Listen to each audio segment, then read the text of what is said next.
Welcome to Whimsy Woven Stories, where imagination takes flight and every tale is a journey into wonder. Here, we breathe life into the pages of timeless stories and create new adventures that spark joy and curiosity.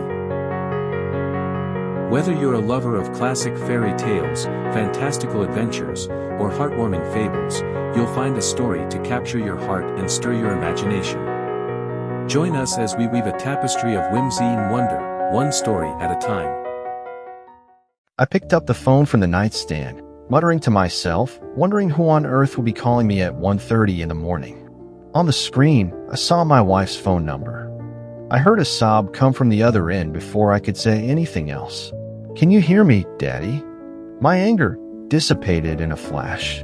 "Sure, Pumpkin, what's up?" "I'm all wet and cold, Daddy." "How come?" "My sleeping bag is wet because there's a puddle on the floor in the tent."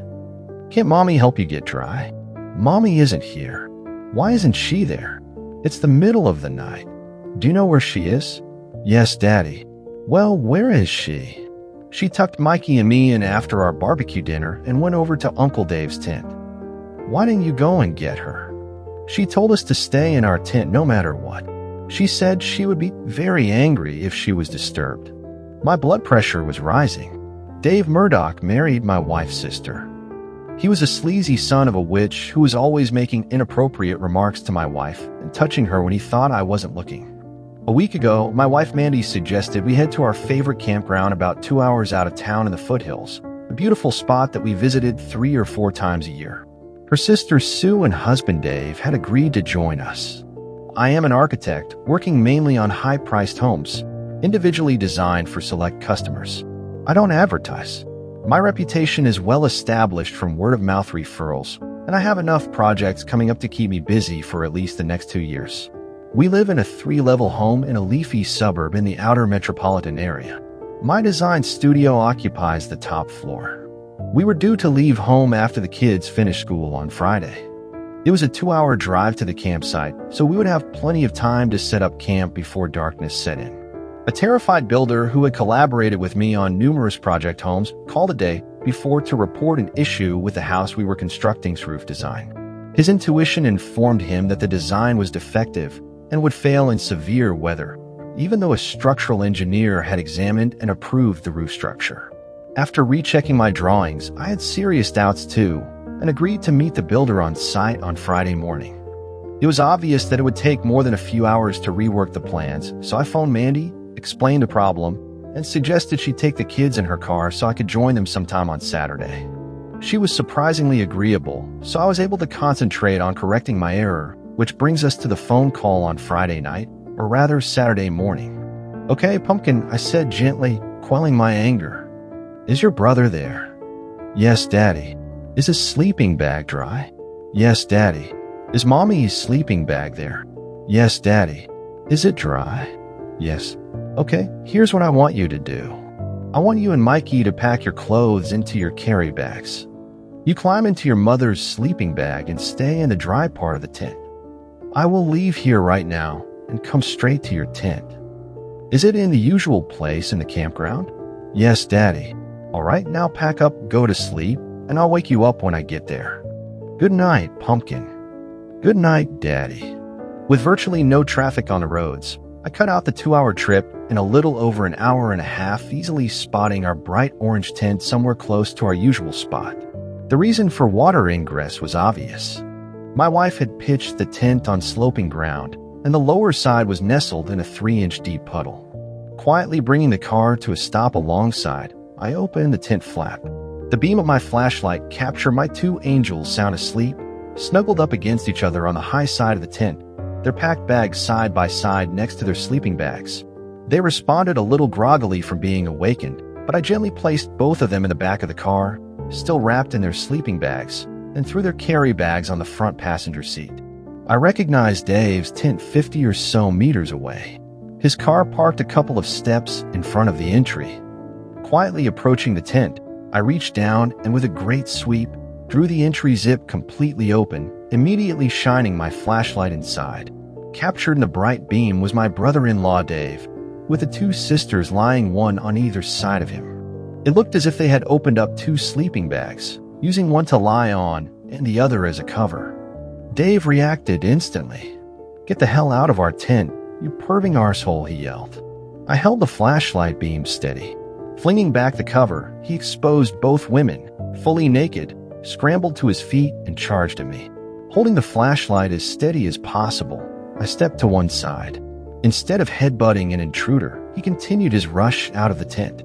My work boot lashed out at his lower legs as he flew by, eliciting a howl of pain and sending him headlong into his own car door. With a groan, he dropped like a stone into the wet earth, and suddenly it was very still. Swinging the flashlight beam back into the tent, I noticed that both women had tried to cover up and were cowering in fear. Finally breaking my silence, I suggested that Dave might need some help out here, and to my wife, "You can keep the tent, darling, since you won't be coming home anytime soon. I'm taking the kids." "No," she screamed. "You can't do this to me. It isn't what it looks like." She was yelling at my back, though, as I purposefully strode back to the car, fired it up, and started to turn. The kids, awakened by the noise, both sat up and looked out of the car windows as lights were switched on in surrounding tents. Daddy called Mikey, "Why is Mommy running over here with no clothes on?" As my headlights swept across her, she froze, shielding her eyes from the bright lights. "I don't know, Mikey. Maybe we can ask her sometime. Now lie down and go back to sleep." Epilogue: My beloved brother-in-law had a difficult time. He had hit his head on his car door, breaking a bone in his leg and concussing him. I was hoping he would try to sue me for assault, but that didn't work out. He made no attempt to report the occurrence. My legal advisor is a great friend and astute commercial negotiator, but told me immediately that family matters, their polite terminology for divorce, is not his area of expertise. He did, however, refer me to an associate who had the reputation of being a tough operator. After explaining the circumstances of the weekend, I made it clear that I wanted custody of our two children, pointing out that any mother who could leave her children unattended in an open campground to further her own carnal aspirations was not a suitable person to have control of children. The lawyer's lips curled in eager anticipation of battle.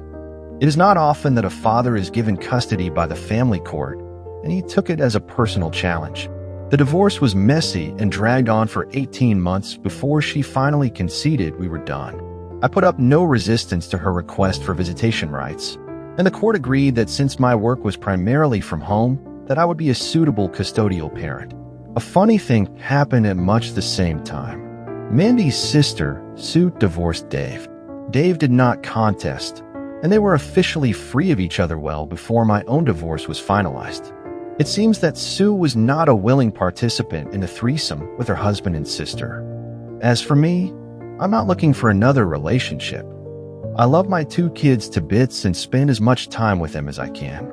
Mandy initially came to visit several times a week, but then it dwindled to every couple of weeks, and now we are lucky if we see her every couple of months. She complains that the kids are unkind towards her. I date occasionally, once intended to ask my ex-wife to come and sit with them, but the kids vetoed that immediately. So the friendly old lady from down the road stays with them on those rare occasions when I go out. The kids think she's great. At a bar with a friend on evening, a gentle tap on my shoulder turned me around. "Hi, stranger," Sue smiled at me. We spent the next 3 hours bringing each other up to date on the past 3 years. My ex-wife has decided that alcohol is the cure to all of her problems. She dates regularly, but finds it hard to hang on to a man for long. Sue dated rarely after her divorce from Dave. She was happy with her lot in life, but her biggest regret was the failure to have a family. "You are so lucky to have your two beautiful children," she said wistfully. "I would love to look after them if ever you need a sitter." I'm used. "How would you like to come over tomorrow night for dinner?" I'm not a great cook, but my barbecue skills are sensational. The two children were excited the following evening. They had not seen their aunt since that fateful weekend and were looking forward to her arrival. The steaks were delicious and the fresh salad I bought earlier was perfect. I put the disappointed children to bed an hour or so after dinner was over. They could not get enough of their aunt and refused to leave her alone. In the peaceful surroundings of the living room, I opened a new red wine from the Barossa Valley while we talked. I discovered that Dave had lusted over my wife since joining our family, and was forever trying to convince Sue to persuade her sister to make up a threesome. At the campground, he made his own overtures and convinced my ex that I would never know. He told Sue often that he had married the wrong sister. The camp incident was the final straw. Sue moved closer to me and placed an arm over my shoulder. We kissed tentatively. I'm not sure this is a good idea, I ventured. Neither am I, but I'm not going to my grave wondering. My shy sister-in-law turned, and before I realized it, we were passionately making out. Let's take this upstairs, she suggested. We did, she stayed. Perhaps I too married the wrong sister, but I plan on correcting that as soon as I can. What's your opinion about OP? Thank you for listening. Please share your opinion about this story in comment section. Also make sure to like and subscribe to the channel.